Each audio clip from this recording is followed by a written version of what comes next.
The International Monetary Fund has been in the news a lot lately because of the Greek financial crisis. But I think a lot of Americans are unsure what the International Monetary Fund is. IMF, after all, can be confused with the organization in some of Tom Cruise's movies, right? A spy organization. But the IMF is an international organization that's located just a couple blocks from the White House in Washington, D.C. It was created by the United States and a few of our closest allies in 1944 as a way of trying to reduce the risk of currency crises in the post-war era. It now has 186 members, so almost all the countries in the world are members of the IMF, and it works like a credit union. Every country deposits some money into the IMF, and then that money is available to be lent in case of a currency crisis.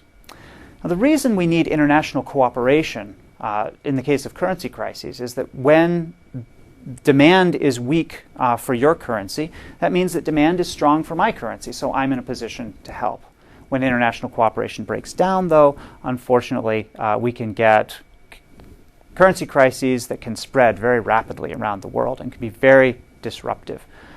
These currency crises occur because holders of assets become spooked. They become concerned that all of a sudden what they bought an asset for yesterday is a vastly inflated price, and suddenly it's not worth that much today. And why would that be? Well, it's because they're worried about the expectations of other investors. I think that you think that I think that you think. This sort of logic leads to out-of-control currency crises. And international cooperation can help to bring those under control. Unfortunately, the IMF is hamstrung in the most important cases. The case of Russia in 1998 comes to mind. I wrote a book about this a few years ago. Russia got the largest IMF loan in history up until that point.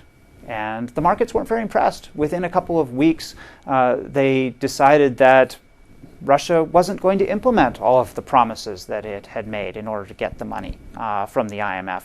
And as a result, they nevertheless were not willing to continue holding Russian bonds. Within a few weeks, Russia defaulted on its loans. So the problem here was that Russia was too big to fail. Right? It was a country that would always get a rescue, even if it was unlikely to implement the reforms that it promised. The markets kind of understood this and understood that the IMF was in no position to hold Russia to its promises. And there's a fear that Greece might be a similar case, right? Because although Greece is a small country, Greece is very important to the rest of the world, and particularly to Europe. Greece owes the rest of the world $300 billion. And it owes a lot of money to commercial banks in Germany and France. Fortunately, the European Central Bank has created incentives for these banks to borrow the sovereign debt of the other member countries of the euro. And as a result, they've become overexposed. Well, that means that they have incentives if things go badly. If Greece doesn't actually meet its target of reducing its deficit by 11% of GDP, which is a very difficult thing to do over 3 years, these countries are going to have an incentive to lean on the IMF, perhaps subtly, perhaps not so subtly, to try to get them to back off of some of their conditions and keep extending loans to Greece anyway. The market knows that. The market is very sophisticated, and as a result, it devalues the promises that Greece has made. Is there a solution to this problem? Well, as long as international institutions are political, we're going to have credibility problems. But it's all to the good if the governance of these institutions becomes spread around.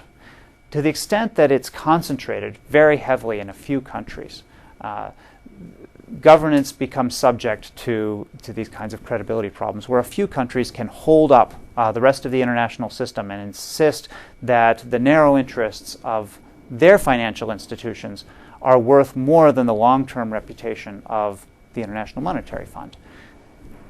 But luckily, I think, this governance is likely to change. Because a number of countries have extended additional loans to the IMF. They're going to expect that they'll get a larger share of votes as a result, and that should help to reduce these credibility problems in the future.